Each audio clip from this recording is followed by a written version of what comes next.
Narito na ang mga pinakamalalaking balita sa One North Central Luzon ngayong Huwebes. Dekorasyong pampasko na nakakabit sa munisipyo ng Subic, Zambales, nagliyab. Mga nagkabuhol-buhol na kable sa ilang barangay at sentro ng Baguio City, pinagtatanggal. Presyo ng karne ng manok at baboy nagsimula ng tumaas sa ilang pamilihan.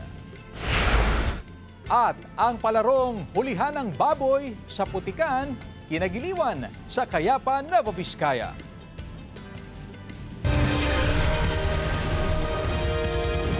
Ito ang GMA Regional TV, One North Central Luzon. Magandang hapon, ako si Chris Zuniga. Tatlong pangunahing lansangan sa Dagupan City ang tututukan ng poso ngayong holiday season. Yan ang balitang tinutukan live ni Jasmine Gabriel Galban. Jasmine? Chris, ngayong holiday season ay naka-alerto na ang Dagupan City Police Office. Ganun din ang Public Order and Safety Office para matiyak na maayos ang sitwasyon sa lungsod at maayos din ang traffic flow sa mga pangunahing kalsada sa Dagupan City. Pinaghahandaan na ng Public Order and Safety Office ang Christmas traffic sa lungsod ng Dagupan. Partikular na binabantayan ng mga poso enforcer ang kahabaan ng A.B. Fernandez Avenue, kung saan madalas maitala ang traffic build-up. Bukod sa A.B. Fernandez Avenue, tututukan din ang traffic situation sa Arellano Street at M.H. Del Pilar Street. 15 traffic enforcer na nakamando rito mula alas 6 ng umaga hanggang alas 4 ng hapon. Iba pa ang karagdagang puwersa na papasok ng alas 11 ng umaga hanggang alas 8 ng gabi. Pag nakita natin hanggang gabi is mahaba pa yung traffic build-up ng kalsada, at siguro i-adjust natin yung oras ng mga idadagdag natin na habaan nila hanggang umabot sila hanggang matapos po yung traffic build-up dito sa kaban ng A.B. Fernandez po. Ayon sa poso, inaasahan na madaragdagan ng 30% ang volume ng mga papasok na sasakyan sa lungsod ngayong Kapaskuhan. Pansamantalang hindi muna pinagagana ang traffic light sa panulukan ng A.B. Fernandez at Rizal Street upang hindi maipon ng mga sasakyan. Nakaalalay rin ang ilang miyembro ng Dagupan City Police Office sa mga poso enforcer. Bukod sa Christmas traffic, tututukan din ng poso ang posibleng pananamantala ng ilang tricycle driver na maniningil ng sobra sa kanilang mga pasahero. Ang tricycle driver na si Randy, hindi raw alintana ang traffic. Mas inaalala raw niya ang kanyang kaligtasan sa lansangan. Pag-ingatan na lang po ng once sir, yung pagdadrive, saka alalay lang sa pagmamaneho sir.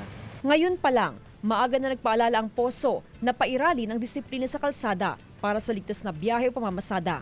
Habaan po natin ang pasensya at nandito kami palagi na laging aalala sa inyo para sa kaayusan ng traffic dito sa siyudad ng Dagupan. Chris, sa mga oras nga na ito ay banayad ang lagay ng trapiko sa A.B. Fernandez Avenue o sa may downtown area. Ito yung pinakabinabantayan, Chris, ng otoridad, ang corner ng Rizal Street at ng A.B. Fernandez Avenue. So sa mga oras nga na ito ay bukod doon sa mga posto personnel ay merong mga nakabantay o nag-a-assist na personnel from Dagupan City Police Office. Makikita natin, Chris, may bahagyang traffic build-up pero ayon sa otoridad wala namang problema dahil tuloy-tuloy naman yung usad ng mga sasakyan, especially yung galing doon sa may M.H. Del Pilar, palabas ng Rizal Street, papunta naman sa may Perez Boulevard. Chris? Maraming salamat, Jasmine Gabriel Galban. Ang makulay at magandang Christmas decoration ng lokal na pamahalaan ng Subic sa Zambales ay biglang nagdilim matapos masunog ang bahagi ng Christmas light decorations sa harap ng munisipyo noong December 2, 2025. Ayon sa ilang saksi, biglang nag-spark ang isang bahagi ng pailaw bago nasunog. Pero agad itong naapula ng Subic Public Order and Safety Office at pansamantalang pinatay ang mga ilaw. Tanging wires lamang ang nasunog at wala ng ibang bahagi ng Christmas decors ang naapektuhan. Napula agad ang apoy bago pa ito kumalat sa iba pang palamuti at istruktura.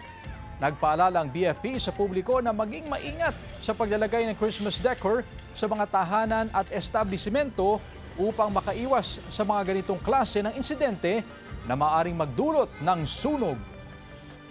Panahon na naman po na paglalagay natin ng mga pailaw. Ating lamang po sanang pag-ingatan yung ating mga saksakan and make sure po na hindi po substandard ang mga mabibili po ninyo dahil marami pong nagkalat ngayon sa merkado. Mga nagkabuhol-buhol na kable sa ilang barangay at sentro ng Baguio City pinagtatanggal. Ang detalye sa report ni Sandy Salvacio. Pinagtatanggal ng mga kawani ng Public Order and Safety Division ang mga nakalaylay at salasalabat na mga kable sa Central Business District ng Baguio City.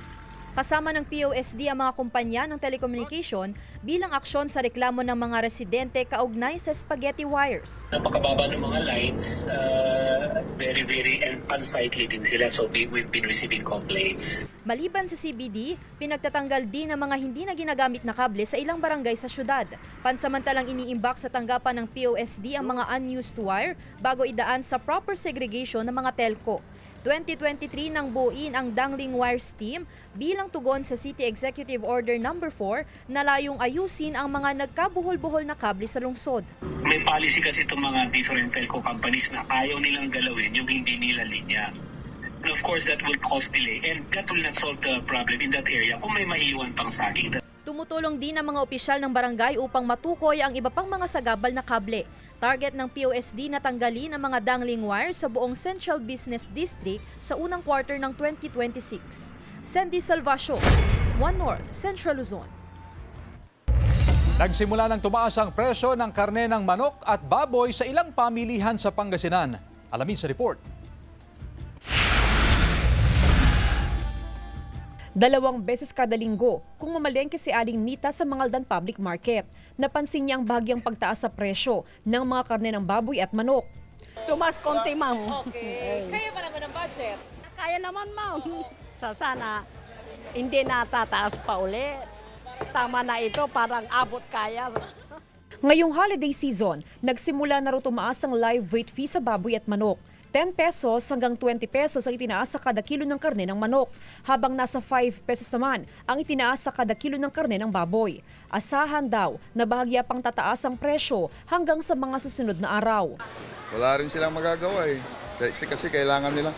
Ayon sa Sinag, walang nakikitang problema sa supply ng baboy at manok ngayong holiday season. Ang pagtaas sa presyo ay dulot ng pagtaas sa demand. Alam naman natin na tumataas lahat na produkto dun sa retail maski hindi masyadong tumaas yung farm meat price. Sa ngayon, nasa 220 pesos ang kada kilo ng karne ng manok, habang nasa 360 hanggang 370 pesos ang kada kilo ng karne ng baboy. Nagsasagawa naman ng regular na monitoring ang National Meat Inspection Service sa mga pamilihan para matiyak na ligtas kainin ang mga ibinibentang karne. Jasmine Gabriel Galban, One North, Central Luzon. Nagdeklara ng class suspension ang pamahalaang lokal ng Calasiao bukas, Biyernes, December 5, 2025. Walang pasok ang lahat ng antas mula sa pampubliko at pribadong paaralan sa bayan. Ito upang maipakita ang buong suporta ng mga taga-Calasiao sa pagdiriwang ng Puto Festival sa bayan. Christmas Candyland dinarayo sa Candon City, Ilocos Sur. Yan at iba pang balita sa pagtutok ni Joel Fernandez. Kasing tamis ng Pasko ang hatid na pasyalan sa Candon City, Ilocos Sur. Sa Candyland-themed Christmas village na ito, tiyak na hindi ka magsasawang mag-selfie sa mala desserts na palamuti. Patok din ito sa mga bata dahil sa mga pailaw at makukulay na disenyo na parang Disneyland ang peg.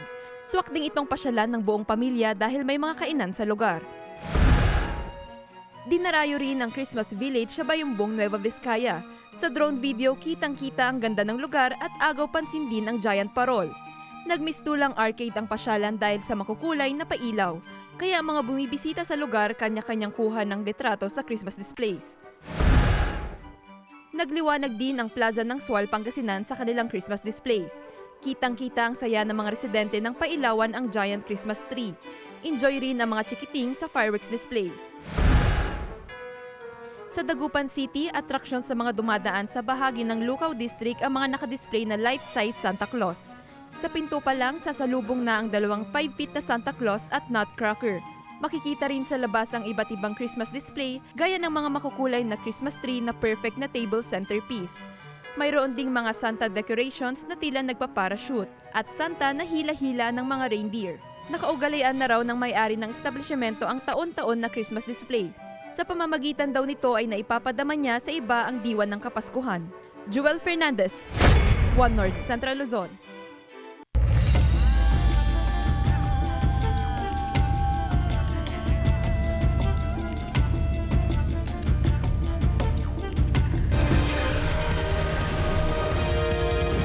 Ito ang GMA Regional TV, One North Central Luzon.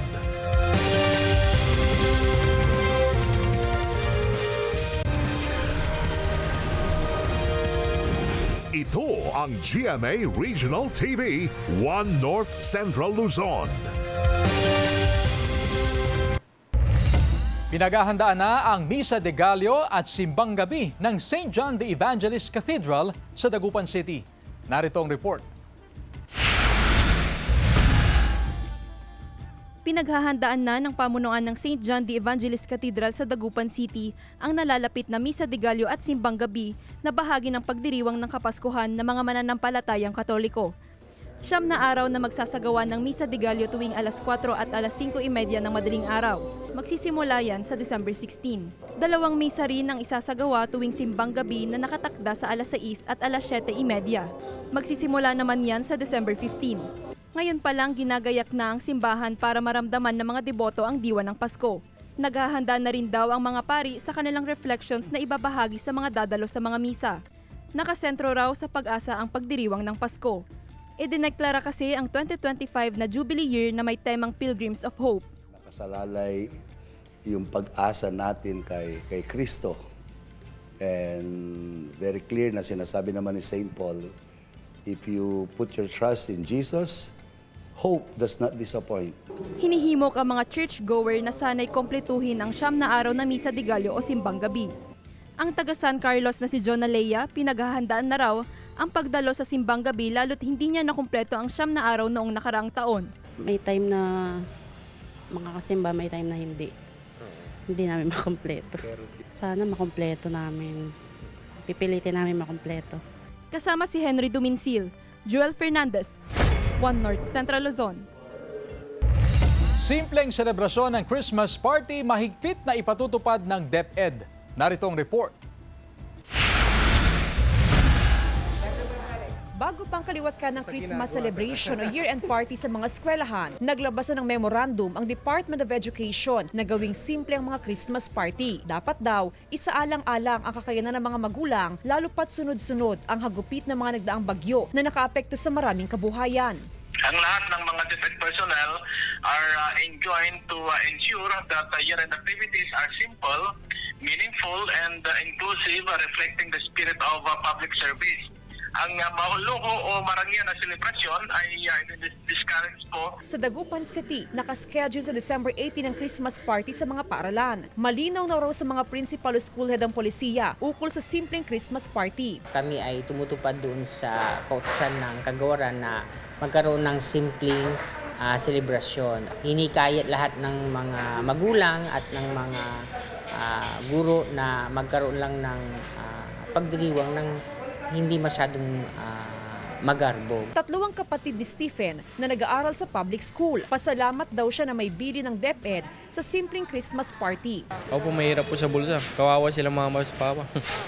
As long as masaya naman po yung mga bata, okay naman na po yun. Ayon sa DepEd, hindi mandatory ang gift giving. Gayon din ang pagbibigay ng contribution sa pagkain. Karaniwan daw na ang teacher ang nagbibigay ng regalo sa mga learner na walang kakayanang makabili ng Christmas gift. Kasama si Henry Duminsil, Jasmine Gabriel Galban, One North Central Luzon. Dagsa naman ang migratory birds sa ilang sakahan sa Lawag City, Ilocos Norte.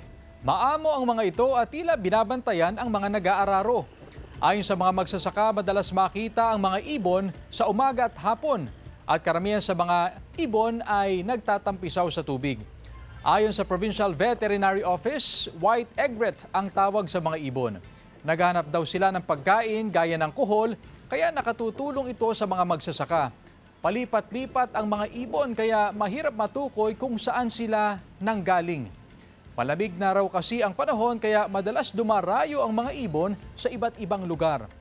Pinayuhan ng mga residente na huwag hulihin ang mga dayong ibon.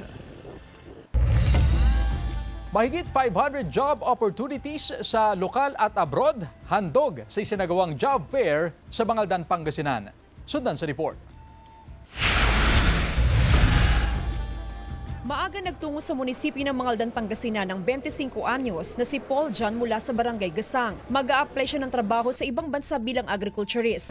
Napaka-importante po sa akin to, ma'am, dahil nga po sa pamilyado na po ako. Kailangan ko pong maging food provider po para sa aking asawa. Mahigit 500 job opportunities ang handog ng LGU at PESO sa mga job seekers sa bayan. Skilled, academic at medical profession ang ilan sa mga hinahanap sa job fair. Mga trabaho na higit na kailangan ngayon sa Oman, Malaysia, Thailand, Kuwait at Germany. Itong avenue na to para magkaroon tayo ng mas stable na source of income, hindi lang pa extra. At the same time, ito nga December lang kung meron silang trabaho, meron silang maiuwi na para sa kanilang family. Layo ng job fair na maiiwas o mailayo sa mga illegal recruiter ang mga naghahanap ng trabaho abroad. Nagpaalala naman ang PESO Bangaldan sa mga job seeker na maging mapanuri at mag-ingat para hindi mabiktima ng illegal recruiter na nag-iikot sa mga barangay. Isinagawa ang job fair ngayong araw kasabay ng ika-192 na anibersaryo ng DOLE. Nakiisa rin sa aktibidad ang iba't ibang ahensya na nagbigay serbisyo gaya ng OWA, DMW, PhilHealth at SSS. Jasmine Gabriel Galban, One North Central Luzon. Samantala, iba't ibang pagkain ang ibinida ng ilang estudyante sa Pangasinan. Silipin sa report. Nagsagawa ng Food Expo and Marketing Exhibit ang Pangasinan State University San Carlos City Campus kahapon. Hile-hilerang pagkain ang inihanda ng mga estudyante. Mga pagkain na may touch of mango na kilalang produkto ng San Carlos City. May pa-free taste pa tulad ng cute mini donut, mango jam at ang masarap na butchi na imbis na munggo ay ube at mangga ang fillings. Mas naiiba po ito dahil ito po ay gawa ng estudyante at galing sa imahinasyon ng bawat isa sa amin. Kung ito po ay pala rin ay mapa-commercial po natin kasi po yun nga po ang mangga ng San Carlos yung gusto po namin i-promote na hindi lang po siya ordinary na mga recipes but of course ito po ay makalikha pa ng mas magagandang pang-commercial na products. Nagkaroon din ng cooking and baking contest. May nag-bake ng mango pistachio tart, mango cinnamon roll at iba pa. Pang fine dining naman ang niluto ng iba tulad ng mango chicken with atsarang mangga, mango island shrimp at ang paboritong ng lahat, ang sweet and spicy mango pork. Gumamit po kami ng Java rice kasi yung iba po kasing mga ka-competition po namin is, ang ginamit po nila is mga white rice and parang common na po siya. It's not only a show pero ang mga estudyante po namin dito ay natuto to innovate and to become more creative sa kanilang mga piniprepare na mga dishes. Kasama si Ron Tanieto, Joel Fernandez, One North Central Luzon.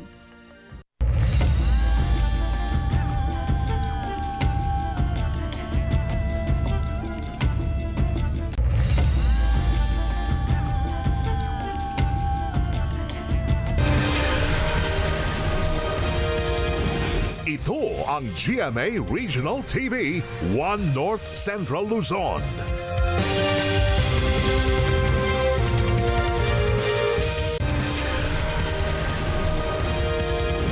Ito ang GMA Regional TV, One North Central Luzon.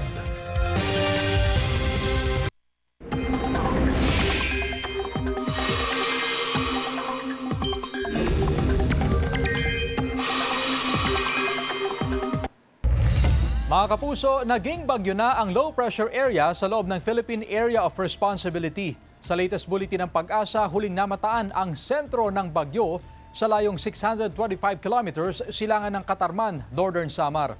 Nakataas na ang signal number 1 sa Northern Samar, Eastern Samar, Biliran at Southern Leyte.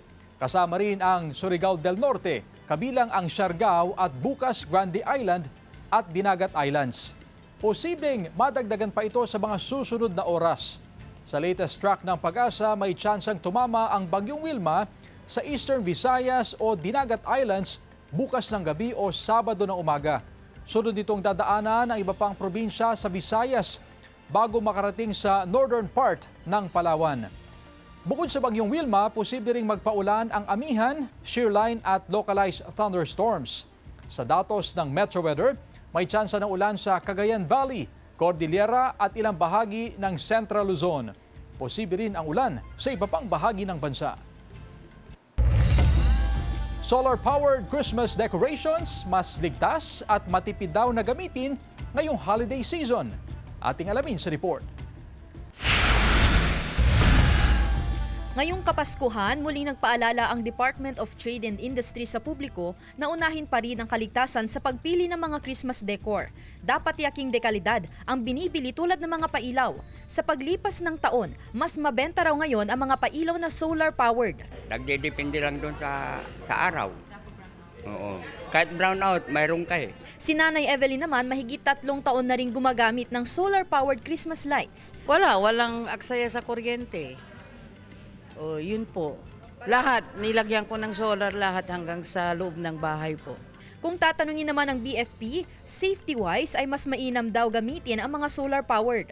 Actually ma'am, itong mga disaksak yan, pag naiwanan mo yan, na natulog ka, nakasaksak, may tendensya na pwede itong pagsimula ng sunog. So sa solar naman, it is hindi naman siya, wala sa namang electrical So yung solar ang magiging power niya. Hindi kabilang ang mga solar-powered Christmas lights sa mga minomonitor ng DTI. Maaari naman daw itong ipasuri ng mga manufacturer at ipacertify sa ahensya.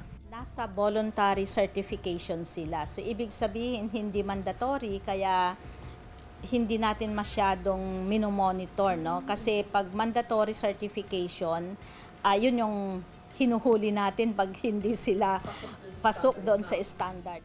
Halos pareho rin ang presyo ng solar sa dekuryente na umaabot sa 200 hanggang 400 pesos para sa 7-meter Christmas lights. Gayunman, marami pa ring mas pinipiling gumamit ng dekuryenteng pailaw dahil mas matingkad at malakas ang pailaw nito kumpara sa mga solar. Yung paggamit natin ng electrical, yung lightings natin, alis tayo ng bahay, o di kaya bago tayo matulog, tanggalin po natin sa sakit yung mga saksakan. Kasama si Daryl Peralta, Sandy Salvacio, One North, Central Luzon. Ilang estudyante sa Dagupan City na naapektuhan ng kalamidad at iba pang sakuna ang nakatanggap ng pang Noche Buena. Sundan sa report. Sariwa pa sa alaala ni Von ang sinapit ng kanyang pamilya noong November 11. Nasunog ang kanilang bahay sa Barangay Pantal, Dagupan City kaya napilitan silang lumikas. Pansamantala silang nangungupahan sa Barangay Tabang ngayon. Nung tumingin po kami sa labas ng bintana, may mga maitim na usok, makapal na po, pumapasok na rin po. Isa si Von sa 60 estudyante ng Dagupan City National High School na nabigyan ng maagang pamasko sa pamamagitan ng Handog Pagmamahal Program ng Values Education Department. Bahagi rin ito ng pagdiriwang ng Filipino Values Month 2025. Sila ang mga estudyanteng labis na naapektuhan ng sakuna tulad ng sunog at mga kalamidad tulad ng mga naranasang sunod-sunod na bagyo sa mga nakaraang buwan. Kaya ng pagmamahal ni Jesus Christ sa atin, kaya we spread love. Ang gift na ito ay punong-puno ng pagmamahal. Kahit man daw sa simpleng pang Noche Buena, maipadama sa kanila ang tunay na diwa ng Pasko, ang pagmamahal at pagbibigayan. Maraming salamat po at dahil kahit wala na po ang aming bahay, meron pa rin akong pangalawang bahay po dito sa school po. Ito na raw ang ika-5 taon ng Handog Pagmamahal Program ng Values Education Department ng City High at inaasahan na magtutuloy ito hanggang sa mga susunod pang taon. Nagra-radiate yung pagmamahal. The moment na nagbigay ka ng pagmamahal, mag-i-spread dyan like fire. So, let us spread love palagi. Kasama si Henry Domincil, Glam Caricdan Dizon, One North Central Luzon. Samantala, kinagiliwan ang palarong hulihan ng baboy sa Cayapa, Nueva Vizcaya. Hindi kasi biik ang hinuhuli kundi malaking baboy na pandagdag sa katuwaan. Game naman ang mga kalalakihan sa paghuli kung saan pahirapan dahil kailangan pang talian ng baboy. Ang kanilang nahuli ay kakatayin din at saka iluluto para pagsaluhan. Nabigyan naman ng gantimpala ang mga nakahuli sa baboy. Nais daw nilang ipakita sa bagong henerasyon ang kanilang kultura at nakagawian sa lugar. Mga kapuso, 21 days na lang, Pasko na. Samantala, mapapanood niyo po ang episode na ito at iba pang pinakahuling lokal na balita sa official website ng GMA Regional TV, www.gmaregionaltv.com. Pwede rin kayo bumisita sa aming official YouTube channel, GMA Regional TV, at i-click ang subscribe button para sa pinaka-maiinit na balita mula sa mga rehiyon.